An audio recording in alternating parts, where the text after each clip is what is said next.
My wife cheated on me with my best friend. We went on vacation together, and I noticed one thing.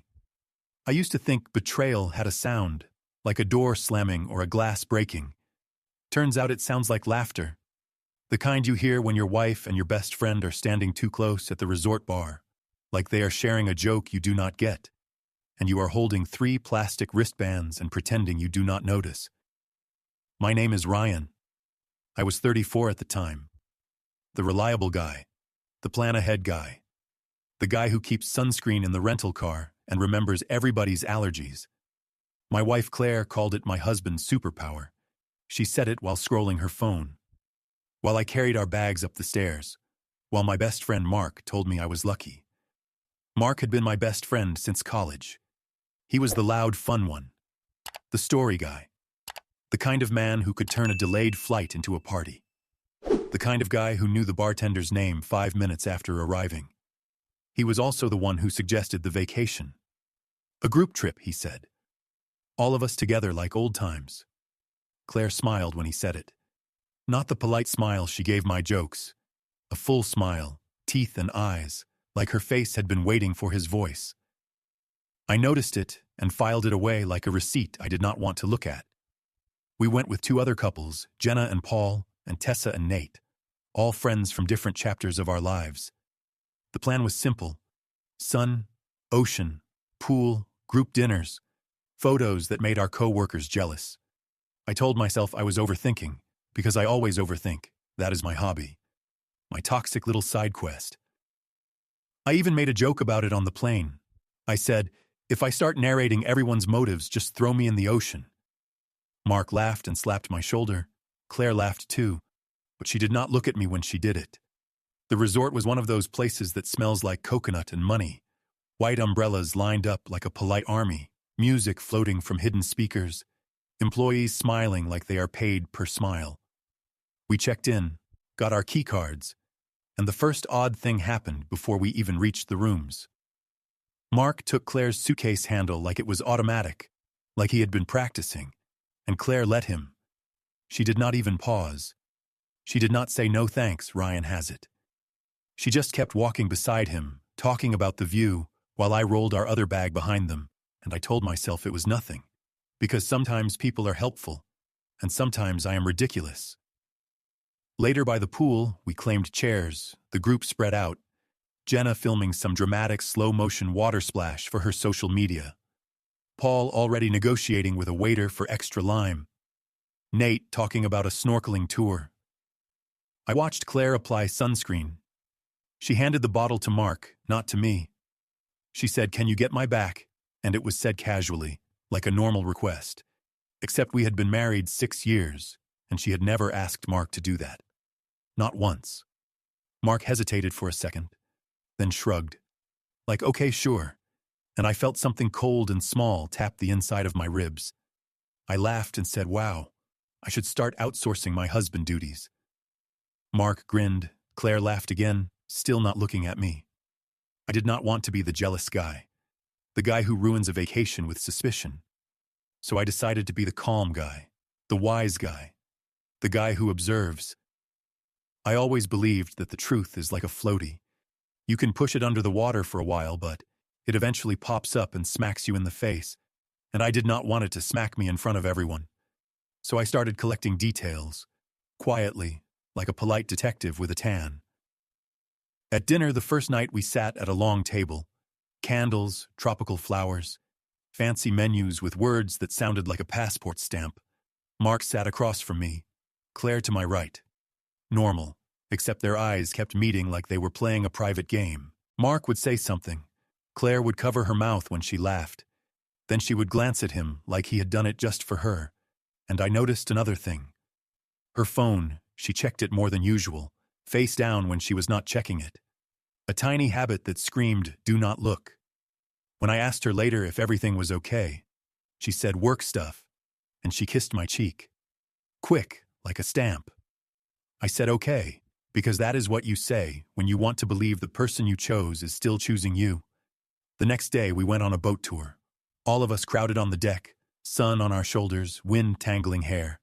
Claire wore a big floppy hat. Mark made a joke about her looking like a movie star in hiding. She blushed. Actually blushed. Like a teenager. I watched her tuck her hair behind her ear, another small gesture I had not seen from her in months, and I felt that cold tap again. That little warning. I tried to reset my mind. I jumped into the water when we stopped near a reef. I swam hard like I could outrun a feeling. When I climbed back up the ladder, I saw Mark handing Claire a towel. Their hands touched, and neither of them pulled away quickly. It was not dramatic. It was worse. It was comfortable, practiced, like they had done it before. That night, everyone wanted to go dancing. The resort had a beach club, strings of lights, loud music, people moving like nobody had responsibilities. I told myself, this is good. Dancing is normal. Friends are close. I will relax. And for an hour I did. I even danced with Claire. I spun her. She laughed. She looked at me, actually looked at me, and I thought, maybe I am wrong. Maybe I have been poisoning my own happiness with imagination. Then I went to the bar to get water, because I am the guy who hydrates. And when I turned back, Claire was not on the dance floor, and Mark was not either. I scanned the crowd, saw Jenna and Paul making fun of Nate's dance moves, saw Tessa filming something. But no Claire, no Mark. I walked toward the side path that led to the restrooms and the quieter lounge area, and I heard Claire's laugh again. Softer this time. Closer. I stopped behind a tall, decorative plant, like the universe had placed it there for me. And I saw them in the shadowed corner, Claire and Mark, standing too close, his hand hovering near her waist like it belonged there. Her face tilted up toward him like gravity was personal, and right then my phone buzzed in my pocket. A message from Claire, from the table across the room where she was supposed to be. It said, "Be right back, love." I stared at the screen. Then I looked up, and I realized I was watching the moment the floaty finally broke the surface, and it was coming straight for my face. I did not confront them that night, not because I was weak, but because something inside me clicked into a calm I did not recognize. Like my brain decided to take the wheel and told my heart to sit quietly in the back seat. I stepped away from the plant, walked back into the noise, smiled at Jenna when she waved, accepted a drink from Paul like everything was normal, because nothing gives you more information than pretending you already know the answer.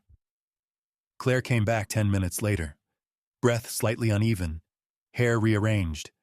She kissed my cheek and said sorry, the line was long, and I said no worries, with a smile so convincing even I almost believed it. Mark followed shortly after, clapped me on the shoulder and said, "Great music tonight, right, buddy?" I said, "Yeah, great." And in that moment, an unspoken agreement formed between the three of us. They thought I knew nothing. I knew something was wrong, and none of us were ready to say it out loud. The next morning, I woke up early. The sun barely up. The room quiet except for Claire's breathing. She slept on her side, facing away from me, phone under her pillow. I stared at the ceiling fan and counted rotations like it was a meditation exercise. Then I gently slipped out of bed, went to the balcony, and watched the ocean pretend it had no secrets. I checked my phone. Nothing. No messages, no missed calls. Mark usually sent me stupid memes by now. Silence can be loud when you know the volume someone usually uses. At breakfast, the group gathered like always. Casual, cheerful, fake, normal. Claire talked about wanting to try paddleboarding. Mark immediately said he knew a great spot. I watched the way they coordinated without words, like dancers who had rehearsed. I volunteered to sit out, said I had a headache, which was true in a philosophical sense. They went together with Nate and Tessa. Jenna and Paul stayed behind with me. And for the first time since the trip started, I felt alone in a crowd, Jenna noticed. She always notices. She asked quietly if I was okay. I said, "Yeah, just tired." She nodded, but her eyes said she did not buy it. When the others came back, Claire was glowing, energized in a way I had not seen directed at me in months. Mark was relaxed, confident, like a man whose risk had not yet been discovered. That afternoon, I decided to test something. Nothing dramatic, just a small shift. I told Claire I was going to the gym. I did not go. I sat in the lobby where I could see the hallway to the rooms. 10 minutes later, Mark walked past, headed the same direction. He saw me at the last second, froze for a half beat, then said, "Hey man, I forgot my sunglasses." I said, "Funny, me too." And I watched him walk away. Sunglasses forgotten. Story delivered. Later that evening, Claire was unusually affectionate, holding my hand at dinner, leaning into me, laughing at my jokes again. Guilt has a flavor, and I could taste it. She was trying to rebalance the scale, to convince herself she was still a good wife, and that hurt more than if she had just ignored me, because it meant she knew exactly what she was doing. The next day was supposed to be our big group excursion, an all-day island trip, boat rides, hiking, lunch included. But that morning Paul woke up sick, so the group split plans. Some stayed, some went. Mark suggested he and Claire still go, said it would be a shame to waste the tickets. I looked at Claire, waited for her to say no, waited for her to choose me without being asked. She hesitated just long enough to break something, then said, "Maybe Ryan wants to rest anyway." I smiled and said, "Yeah, go have fun." And that was the moment I realized I was done trying to save the image of us, because if I had to compete with my best friend for my own wife's loyalty, the competition was already insulting. While they were gone, I did something I never thought I would do. I opened Claire's tablet, the one synced to her phone. I did not feel proud. I felt precise. And there it was. Messages that were not explicit, but were worse. Inside jokes, longing comments, references to moments I had witnessed but not been invited into. One message from Mark stood out. He wrote, "I hate lying to him, but I cannot stop thinking about you." Claire replied, just a little longer.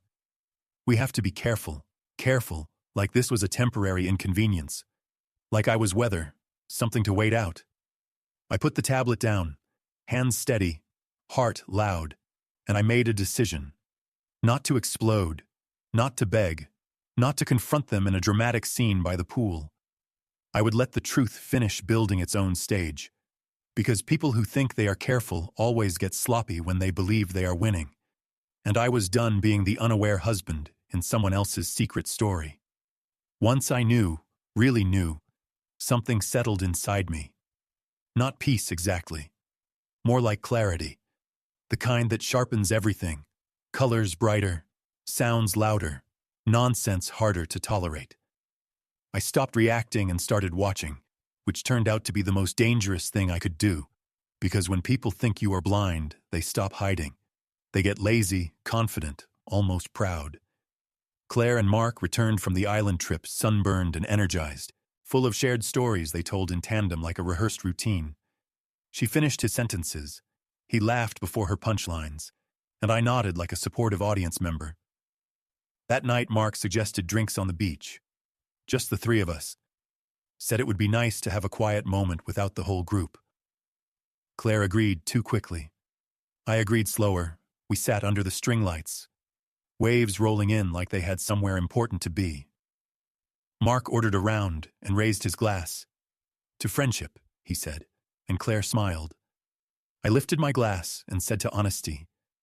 They both froze for a fraction of a second, then laughed it off. Mark said, "Wow, deep, man. Vacation really gets you philosophical." I smiled back and said, "Yeah, it does that." The next day, Jenna pulled me aside. She said quietly, "I might be wrong, but something feels off between Claire and Mark," and I felt an unexpected wave of gratitude. Not because she confirmed it, but because it meant I was not crazy. I told her I had noticed too. She asked if I wanted her to say something. I said no, not yet. She looked relieved and worried at the same time. That evening, the group planned a sunset dinner off the resort. Taxis lined up, people laughing. I deliberately arrived late when I walked in. Claire was sitting next to Mark again, not by accident. I took the empty seat across from them. The table was narrow. I could see everything, every glance, every touch, disguised as accidental.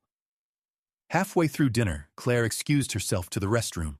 Mark stood up a second later, said he needed air, and there it was. The sloppy part. The thing I had been waiting for. I did not follow immediately. I counted to 30, then walked toward the terrace, and I heard their voices before I saw them. Not whispers, confident tones, like they had forgotten where they were. Claire said, I feel awful, but I feel alive. Mark said, I know. I feel the same. I stepped into view, and for the first time, their faces registered something real. Surprise, fear, the sudden realization that the audience was not gone. I did not yell, I did not accuse, I simply said, enjoy the view, then turned and walked back inside. And that was worse for them than any confrontation. Because now they knew I knew, and they did not know what I would do with it. Back at the table, I finished my meal calmly, paid the bill for everyone, and told the group I was going to take a walk alone. Claire followed me outside, her voice shaking. Ryan, please, we need to talk. I said, not tonight. She said, this is not what it looks like. I said, then you should be relieved. And kept walking. I slept in the room that night, but on the couch. And for the first time, she cried without trying to hide it. Not dramatic sobs, quiet ones. The kind that leak out when the story you told yourself collapses. In the morning, I packed my bag, not to leave the resort, but to change rooms. I told the front desk I needed space. They upgraded me without questions. I sent a message to the group chat, said I needed a couple days to myself. Enjoy the rest of the trip. Mark messaged me privately, said I never wanted to hurt you. I did not reply, because hurt implies accident. And this had been a series of choices. And as I sat alone on my new balcony watching the ocean repeat itself endlessly, I realized this was no longer about catching them. It was about deciding who I would be next. And I was not going to be the man who begged people to stay honest. I was going to be the man who walked away with his dignity intact, even if the hardest part was still ahead. The strange thing about distance is how fast it rewrites power. The moment I stopped chasing explanations, Claire started orbiting me instead. Messages asking if we could talk, if I was okay, if I needed anything, each one softer than the last. I answered politely and briefly, like someone responding to a coworker they no longer trust with confidential projects. Mark stayed silent, which told me everything I needed to know. Guilt makes some people talk and others hide. I spent my days alone by design, morning swims, long walks, meals eaten slowly without scrolling. It was not punishment. It was recalibration. I was reminding myself what it felt like to exist without managing anyone else's emotions. On the third day, Claire finally caught me in person. She waited by my door, eyes red but posture straight. She looked like someone rehearsing accountability in the mirror. She said, please just listen. I said, okay, because listening does not equal agreeing. We sat on opposite ends of the couch. The space between us felt intentional. She started with apologies, then explanations, then confusion, then tears. She said it started as talking, then emotional closeness, then feelings she did not expect. She said nothing physical happened yet, like that was supposed to earn her partial credit. I did not interrupt. I just nodded. When she finished, she looked at me like she was waiting for a verdict. I said, thank you for being honest now. She asked what that meant for us, and I told her the truth. I said it means I see you clearly for the first time in a long while, and clarity changes things. She asked if I still loved her. I said love does not disappear overnight, but trust can, and trust is the part that makes love safe. She cried harder then, said she was willing to do anything, cut contact, therapy, whatever it took. I believed she meant it, and that was the hardest part. Because sincere regret does not erase deliberate choices. That evening, Mark finally texted, a long message full of self-reflection and regret, and how he never planned for it to go this far. I replied with one sentence, you lost me the moment you decided lying was acceptable. He did not respond. The next morning, the group planned one last dinner together before everyone started heading home. I considered skipping it, but then I realized avoidance would make this feel unfinished. So I went, calm and composed. The energy at the table was different, conversations cautious, laughter quieter, everyone aware that something had shifted permanently. Mark avoided my eyes. Claire watched me like she was studying a stranger. Halfway through the meal, Nate raised a glass and made a toast about friendships and memories. I lifted mine too, and said nothing. Later, as we stood to leave, Mark finally spoke to me directly. He said, "I hope one day you can forgive me." I said, "Forgiveness is not a gift you request. It is something someone might choose after time and distance. And right now you are asking too soon." On the flight home, Claire sat next to me, hands folded, respectful, silent. It was the longest flight of my life and also the clearest. Somewhere over the clouds, I realized something important. I was not angry anymore. Anger requires energy, and I had better places to invest mine. What I felt instead was resolve. When we landed, I told Claire I would be staying with a friend for a while.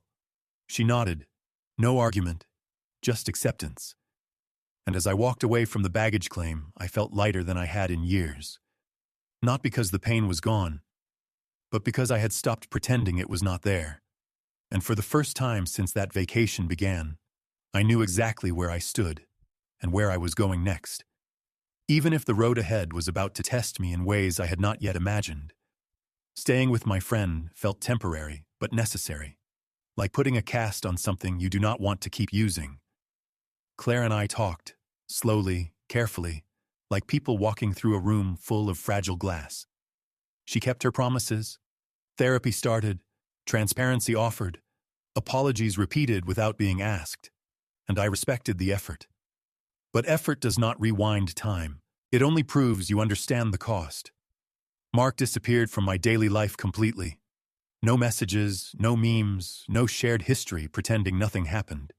And that silence was clean, almost merciful. Mutual friends tried to stay neutral, which is a polite way of saying uncomfortable. I did not badmouth anyone, not because I was protecting them, but because I was protecting myself. Bitterness ages a person faster than stress, and I had already given enough years to managing other people's mistakes. One night, Claire asked if I thought we could rebuild, not as we were, but as something new. I told her maybe. But only if the truth stayed loud forever. No minimizing, no rewriting, no pretending this was a misunderstanding instead of a decision.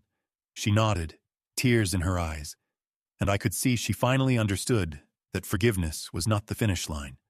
It was just permission to try again, slowly, on honest ground. As for me, I started doing things alone. Dinners without explanations, mornings without guilt, choices without checking in. And somewhere in that quiet independence, I found something I had not realized I lost. Respect for myself. Not loud confidence. Not revenge-fueled motivation. Just steady self-trust. The kind that does not need witnesses, and whether Claire and I ultimately rebuild or walk separate paths. One thing is already decided. I will never again shrink myself to keep a comfortable lie alive. Because the moment I chose dignity over denial was the moment I stopped being the betrayed husband in the story, and became the man who survived the truth and walked forward anyway, head up, eyes open, and finally on my own terms. Time did what time always does. It clarified, not quickly, not gently, but honestly. Claire and I kept talking, sometimes hopeful, sometimes painfully real, and eventually we reached a truth that surprised both of us. Rebuilding would require versions of ourselves that no longer fit together. There was no shouting, no dramatic ending, just a mutual recognition that love without trust becomes maintenance, not partnership. We separated with respect, which felt like a small miracle. Mark remained a closed chapter, and I did not feel the urge to reopen it. My life grew quieter and stronger. Routines formed around peace instead of anticipation. And one morning I realized I was not replaying the vacation anymore.